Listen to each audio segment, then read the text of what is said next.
The protagonist, sitting in a state of deep reflection, falls back into an old dream, where a gruesome scene of a car accident appears before him. The wrinkled car, with rescue workers working by its side, fills his soul with a sense of bad luck. "I've never been so lucky," rushes through his mind, as if confirming his sense of life. In his mind, this catastrophe is associated with the moment when he first touched heaven. But this experience does not bring joy, but only adds pain and longing. The hero sees himself once again in heavy reflection. "To sprinkle salt on my own wound, I've never been good at anything after all." These thoughts emphasize his inner sense of inferiority and disappointment in himself. The difficulty of accepting himself in a life of disappointment depresses him, and this feeling intensifies as he sees more tragedies before him. The character seems broken. He thinks about how he always thought that if he had something special, his life could change. But now, standing on the edge of his dreams and reality, he realizes he was wrong. But it seems this phrase reflects his incomplete confidence in the correctness of his thoughts and actions. Suddenly, his life takes a new turn. He can now see ghosts. These creatures fill his surroundings, as if to indicate his new abilities that he never expected to have. Now, everyday life has become even more difficult for him, as he is haunted by ghosts every day, making his existence both physically and mentally harder. He now realizes that his ability to see the dead has not done him any good.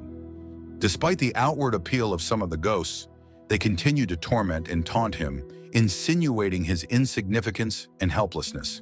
He tries to run away from them, but realizes that it is impossible. They are always there. His life turns into a nightmare. "Every day I am haunted by ghosts." This thought reflects his despair and powerlessness in the face of new realities. He feels like a stranger in this world, as if now, even among the living, he remains lonely and incomprehensible.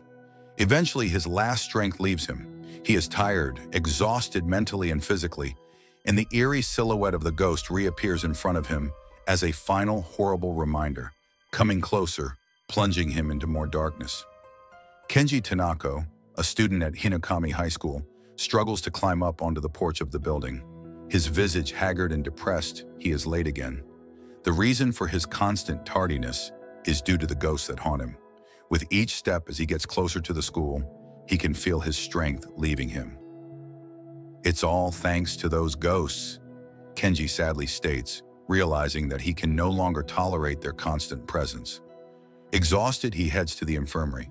He wants to rest and maybe be alone for a while, away from all these ghosts. When he gets to the door, he hesitates to enter. Standing in front of it, he thinks of Sajima-sensei, the school nurse. She's bossy and strict, which makes him feel uncomfortable, but he can't back down. Finally, he knocks timidly, and he hears her voice inviting him in. He opens the door and, embarrassed, apologizes for his intrusion.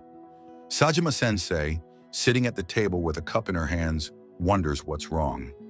You can see slight concern in her gaze, but she quickly regains her calm and stern demeanor. Kenji tries to explain his condition, mentioning that he feels sluggish and tired.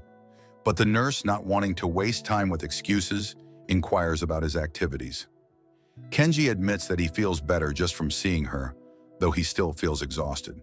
But Sajima-sensei is not so easily fooled. She immediately realizes that his condition is due to an unhealthy lifestyle. "That mark," she remarks, scrutinizing Kenji's neck as if suspecting something amiss. Her words penetrate deep into his mind. She sees what is hidden from others. Sajima-sensei continues her analysis, noting that his condition is the result of internal tension and stress. She knows that he sees things that others don't, and it makes his life that much more difficult. But her final question, "What's your name?" knocks Kenji off balance. He confusedly says his name, Tanako Kenji, still not understanding why she would want him to. In response to his confusion, Sajima-sensei, without losing his seriousness, assures him that he trusts his words, coming so close to him that Kenji is involuntarily embarrassed. "So close," rushes through his mind as he feels her presence, feeling a slight shiver and shyness at the same time. Kenji takes in Sajima-sensei's words with shock. She confesses that she too sees ghosts like him.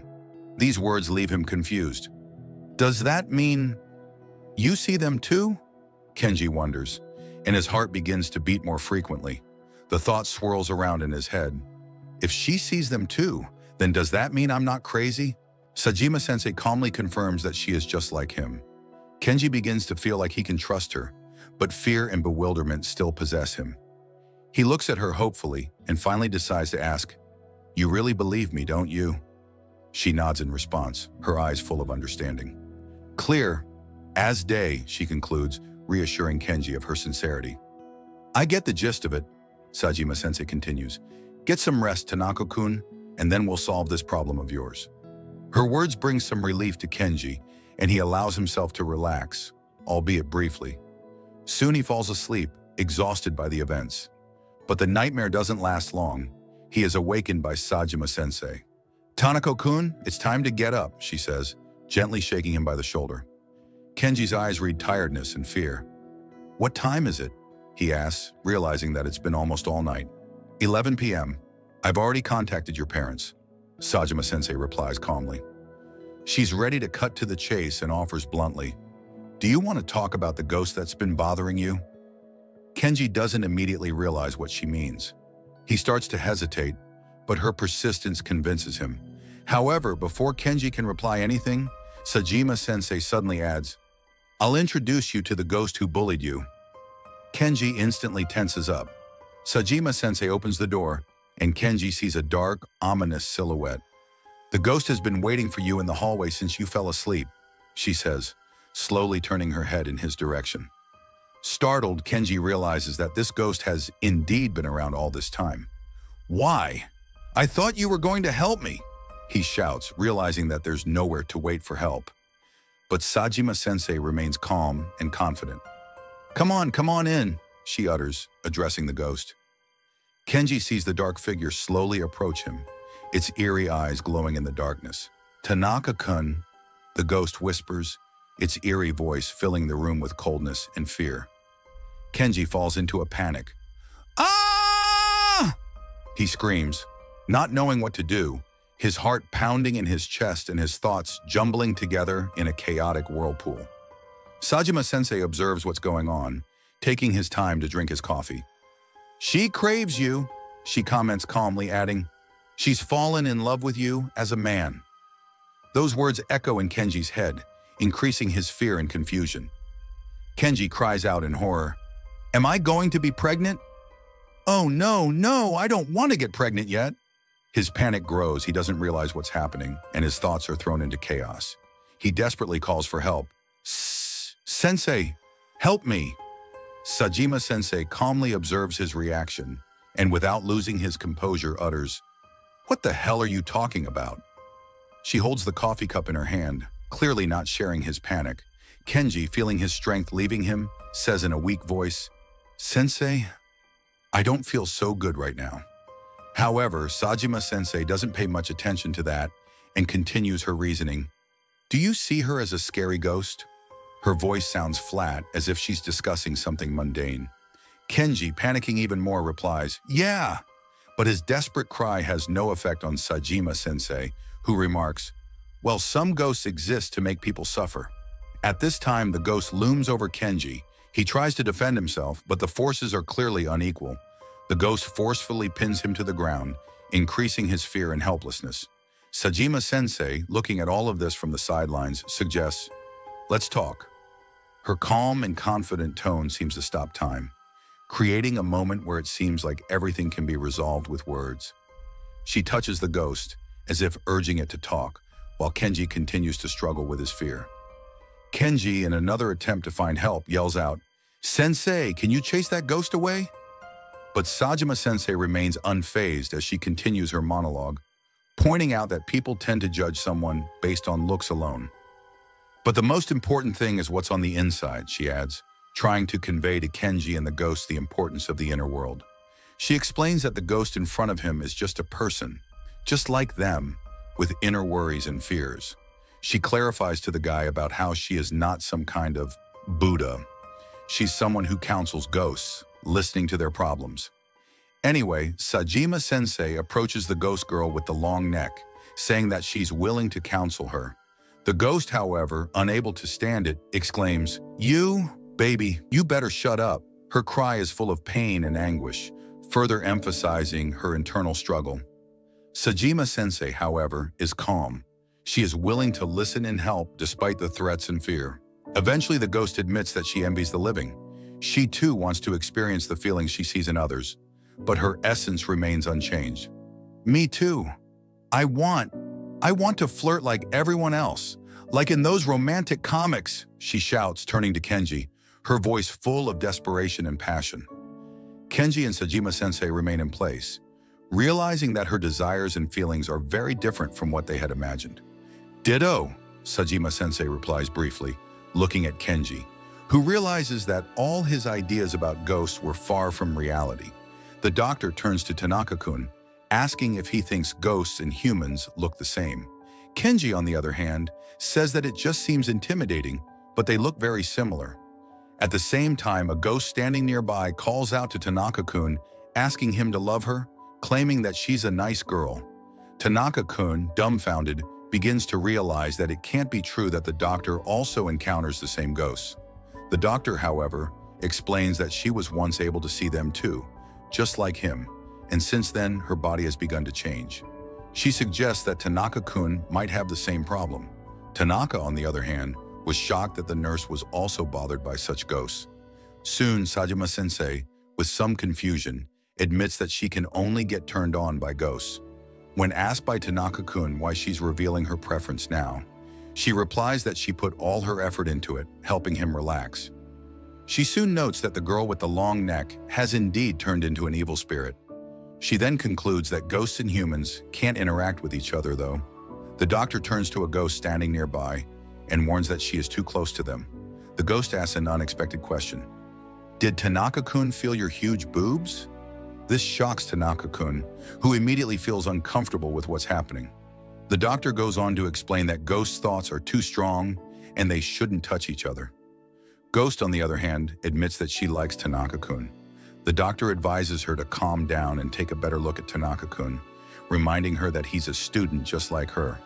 She says that if the ghost really likes him, she should consider whether he likes what he sees.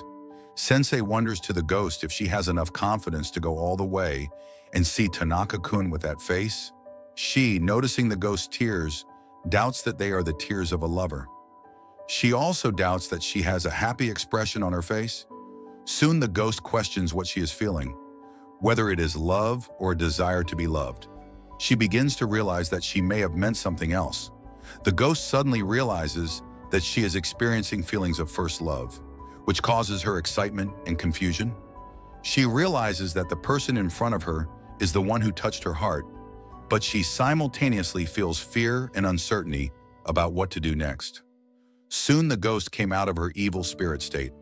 She really didn't want to forget the feeling of love she once had. Tanaka, on the other hand, noticed that the girl's form had changed, and Sensei was glad that Tanaka finally remembered. Meanwhile, the ghost girl apologized to Tanaka for causing him a lot of trouble. At that moment, Sajima-sensei hugged the girl, saying that she understood her feelings. At this point, the ghost girl began to sob loudly, pouring out her heart to Sajima, saying that she didn't want to be lonely, she didn't want to be alone.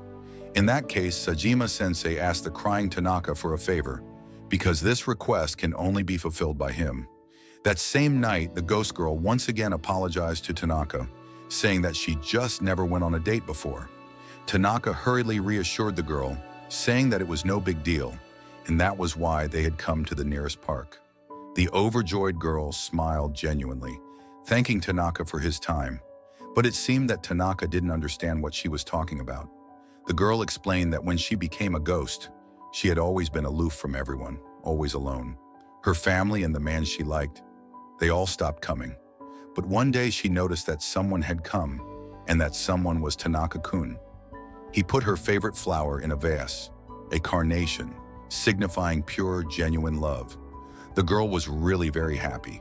Her body began to slowly dissolve. Lastly, she said that the date was fun, and if she could ever be reborn, she would definitely find someone like him. With happy eyes and a smile, she thanked Tanaka for the date, and since it was her time, she took hold of his cheek and confessed to him. "Tanaka-kun, I love you," she said. Soon the girl disappeared, leaving Tanaka alone in the middle of the street. After a while, Sajima-sensei came over, saying that the girl had crossed the border. While Tanaka had not gone home yet, she asked him to go with her to her lost place. When he arrived, Sajima-sensei told him that she knew what had happened to that girl. It was an accident. She was going to meet the man she liked. She couldn't see him, neither when she was alive nor when she died. Sajima-sensei explained to the guy that ghosts tend to be attracted to those who can see them, or those who are kind. And Tanaka had those two qualities. Tanaka turned to Sajima at that moment, saying that he was wrong. After he saw that girl, something changed in him. In that case, Sajima-sensei asked Tanaka-kun not to forget his kindness, as it was his good trait. Sajima also wondered why he had chosen this particular spot. Tanaka explained that it was simple. The flowers were wilting and fading. "I guess I just bumped into them," Tanaka said.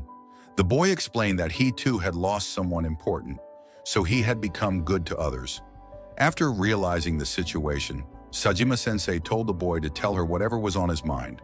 Tanaka, on the other hand, thanked Sajima because he was happy to talk to her. The guy also wondered why Sensei had decided to give counseling to ghosts. It didn't take long for the answer to come. Sajima-sensei said that she just wanted to create a place where everyone could rest in peace. And besides, she had something else important to do. But unfortunately, she can't give details. The boy was, of course, saddened that Sensei didn't want to share the details, but only remained silent. In that case, Sajima-sensei told Tanaka to go home as he must be very tired.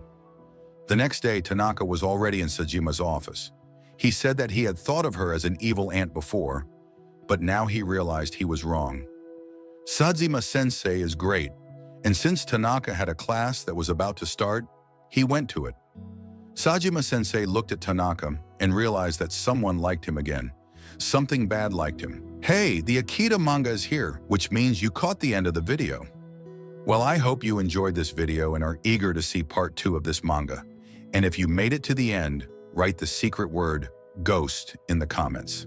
That way I'll know that you've watched it to the end. That's all for now. See you later, and bye-bye.